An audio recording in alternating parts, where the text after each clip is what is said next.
worldwide and even here in our country. The most widely recognized and common breast reduction surgery technique is specifically referred to as the inverted T technique. At the start of this talk, I specifically want to emphasize this. I am the inverted T. Method.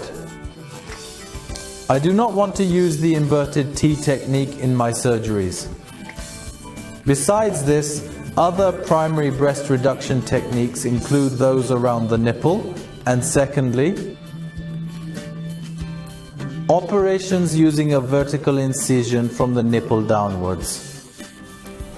If the patient's examination findings are suitable for these two techniques, they heal very well in terms of scarring. We especially use the incision around the nipple in cases where there is not too much breast size or sagging. And when about 2 to 3 months have passed since the surgery, these scars become barely noticeable. When 9 months to 1 year have passed since the surgery, these scars are almost 99% gone.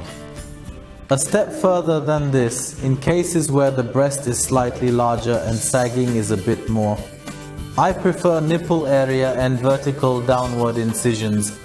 I choose these specific techniques. In these techniques, just like with the one around the nipple after the surgery, 9 months to 1 year pass, the scars become barely noticeable. We even have patients who heal more than 99%. Thus, these are done with a traceless technique. We can offer them. A step further than this, in cases where the sagging is a bit more and the breast tissue is larger, I prefer to perform these surgeries with an incision around the nipple, a vertical incision downwards, and a small short incision under the breast. This method is, in our aesthetic surgery procedures, it is referred to as short T. The incision on the inframammary line is a small incision, almost as if we were placing a breast prosthesis, a silicone implant, from the inframammary line. This also delights patients regarding scars. It leaves an almost invisible mark. And I want to return to the point I made at the start. I do not like the inverted T technique and I avoid using it as much as possible.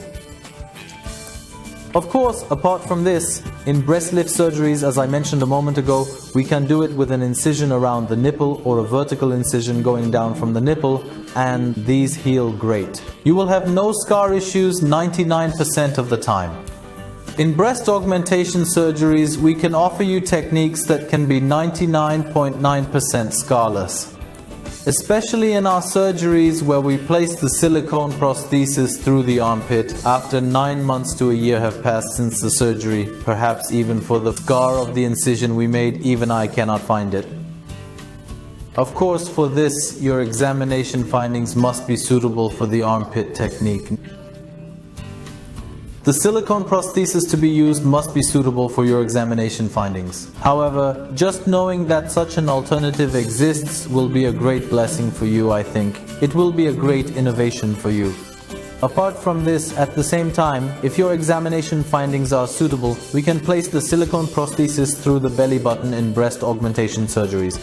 Technically, compared to the armpit technique, it is a bit more difficult, but if your examination findings are suitable for this, we can still place the silicone prosthesis through your belly button in a way that can be scarless.